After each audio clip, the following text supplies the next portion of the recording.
हरिओम, जय श्री कृष्णा। आप सभी लोगों का अपने यूट्यूब परिवार के ऊपर बहुत बहुत स्वागत है। ठीक है, आप लोगों ने पिछला वीडियो देखा था, उसमें अपन ने सिलेबस की पूरी की एक साथ बात करी थी। उसके बाद में दूसरा वीडियो आया, अपन ने एक एक टॉपिक पढ़ने की कोशिश की और उसे समझने की कोशिश की। आज हम और आगे सिलेबस को जानेंगे।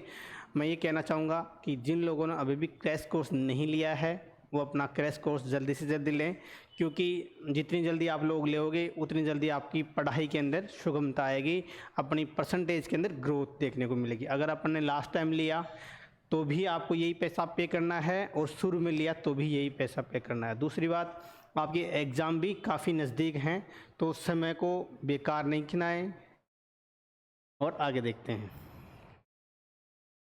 ठीक है, देखते हैं। आप लोगों ने जो पहला देख लिया, उसके बाद में आज हम दूसरा पेपर देखेंगे।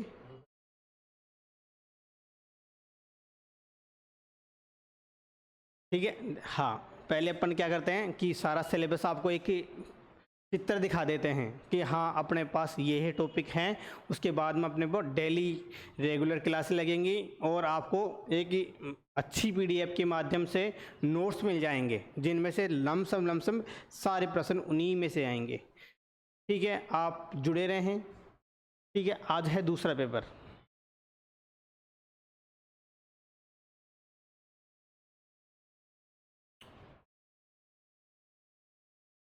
पेपर बहुत छोटा है, इसमें कुछ ही नहीं दे रखा। ठीक है, तो आप लोगों को आसानी से वैसे ही समझ में आ जाएगा। पतंजलि योग सूत्र क्या है? पतंजलि योग सूत्र।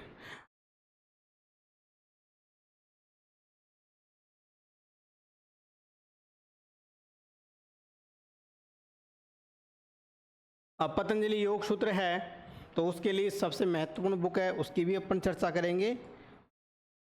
पतंजलि योग सूत्र के अंदर 3 यूनिट दे रखी हैं। कितनी यूनिट दे रखी हैं? 3। इकाई वन के अंदर अपने पास समाधि पाद है। आप लोगों को मैं बता दूं कि जो योग के जन्मदाता हैं उन्हें महर्षि पतंजलि को कहा जाता है। इन्होंने एक बुक लिखी थी अष्टांग योग। बुक का क्या नाम है इनकी का?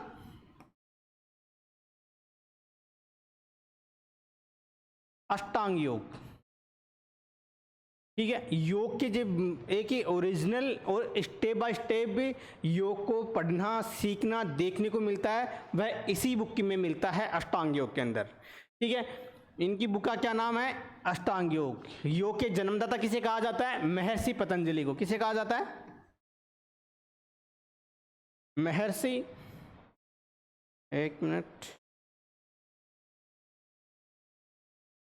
थोड़ा सा,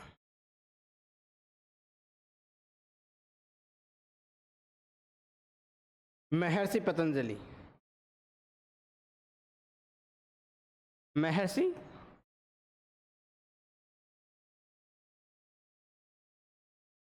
महर्षि पतंजलि को क्या कहा जाता है? योग के जन्मदाता लिखा जाता है। इन्होंने बुक का क्या नाम बताया था मैंने? अष्टांग योग। अष्टांग योग। ठीक है, अब इस अष्टांग योग के अनुसार ही आपको इसका सिलेबस का डिवाइडेशन कर रखा है। ठीक है, अष्टांग योग में कितने अंग हैं? 8 अंग है। कितने अंग हैं? 8 अंग। कितने अंग है? 8 अंग। और पाद कितने इसके अंदर? 4 पाद हैं। कितने पाद हैं? 4 पाद। 4 पाद हैं इसके अंदर। अब इन्होंने क्या, समाधिपाद, समाधिपाद को यूनिट नंबर फर्स्ट में रख दिया। उसके बाद में है इकाई नंबर 2 के अंदर साधना और इकाई नंबर 3 के अंदर विभूति और केवल्य। ठीक है, ये नॉर्मल आप लोगों का सिलेबस बता दिया। अब इसके बारे में अपन पूरी तरह जानने की कोशिश करते हैं।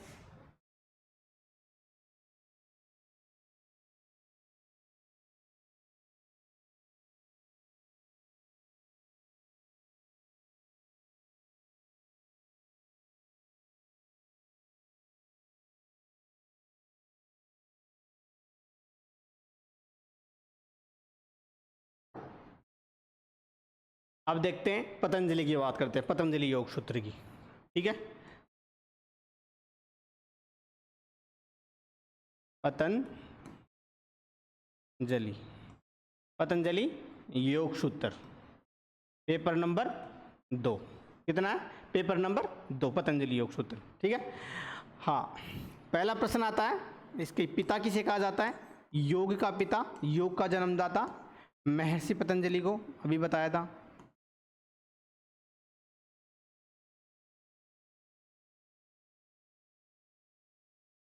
इनकी बुक का क्या नाम है? पुस्तक का नाम अष्टांग योग, अष्टांग योग। ठीक है, अब योग के बारे में पूरी इसी बुक के माध्यम से पूरा योग चल रहा है, अष्टांग योग के माध्यम से। अब अष्टांग योग, पतंजलि योग सूत्र में टोटल सूत्र कितने होते हैं? टोटल सूत्र कितने होते हैं? कुल सूत्र, कुल सूत्र हैं 196। कितने हैं? 196। कई जगह 195 भी देखने को मिलते हैं। ठीक है, कुल सूत्र हैं 196। आगे बात करते हैं, इसके अंदर अंग, अष्टांग योग कितने अंग है? नाम से पता लगता है 8 अंग है। कितने अंग हैं? 8 अंग है, 8 अंग। ठीक है, 8 अंग हैं। कौन कौन से हैं? जो 8 अंग हैं, हर बार प्रश्न ये पूछा भी जाता है, ये 8 अंग हैं वो कौन कौन से हैं? पहला है यम, दूसरा नियम।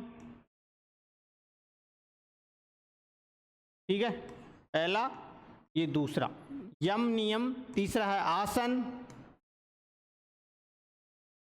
यम नियम आसन। ठीक है, यम नियम आसन, प्राणायाम,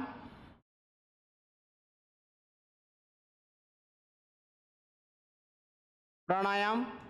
पांचवा है प्रत्याहार, यम नियम आसन प्राणायाम प्रत्याहार। छठा है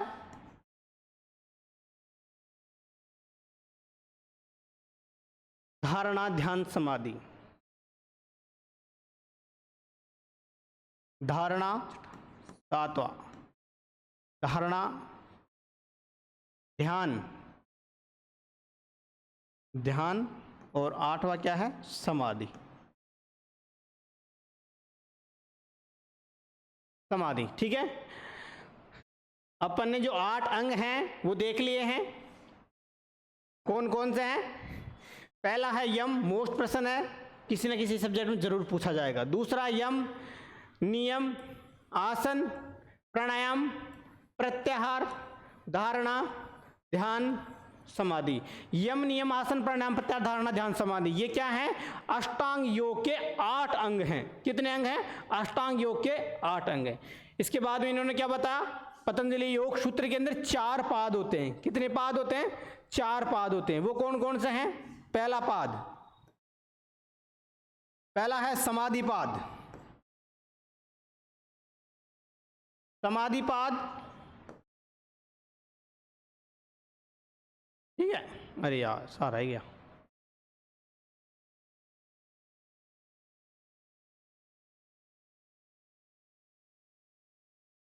ठीक है, कोई दिक्कत नहीं, वापस।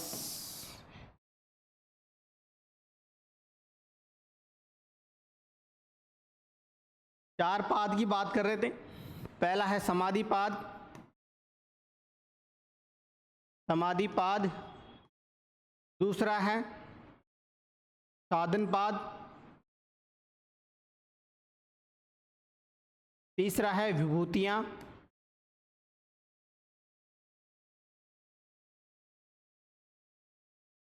विभूति पाद, विभूति यही नहीं, विभूतियां भी बोलते हैं, तो आप ऐसा नहीं सोचें कि विभूतियां पाद क्या लिख दिया, विभूति पाद या विभूतियां।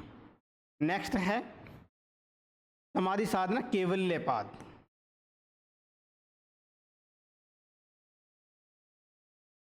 केवल्य, केवल्यपाद। ठीक है, समाधिपाद में कितने सूत्र होते हैं? 51, साधनपाद में 51, 55 और विभूति में 56 और केवल्य में 34। ये पतंजलि योग सूत्र के अंदर टोटल सूत्र होते हैं। इसी ये बेस है, मेन योगा का यही बेस है। ऐसा कोई सा भी कोर्स नहीं है जिसके अंदर पतंजलि योग सूत्र नहीं चलती। चाहे आप बीए 6 महीने का कोर्स कर लो, 6 दिन का कोर्स कर लो, पतंजलि योग सूत्र तो हर जगह चलता है। ठीक है, ये सूत्र हैं। अब इनको काउंटिंग करते हैं अपन, कितने होते हैं? 1, 5, 6, 6, 6, 12, 12, 4, 16। कितने हो गए? 16। एक रख दिया।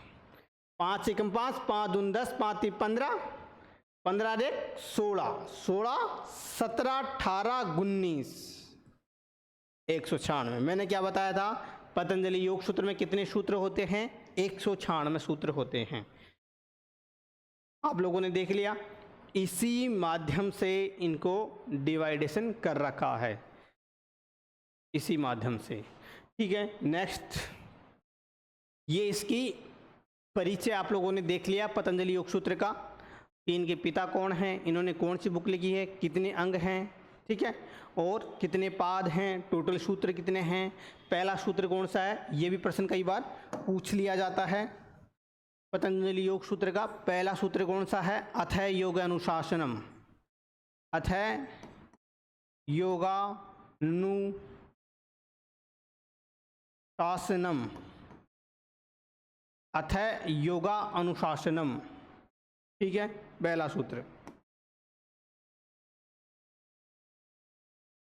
अब प्रश्न कई बार ये भी आ जाता है कि योग की परिभाषा दें पतंजलि के योग अनुसार, तो अपन उस समय ये लिखेंगे, अथै योग अनुशासनम। जो व्यक्ति अनुशासन में रहे, डिसिप्लिन में रहे, वही योगी है। दूसरा, योगस्य चित्तवृत्ति निरोध है, योग से चित्त की वृत्तियों का निरोध होता है। अपन ने ये देख लिया सारा मोटा मोटा।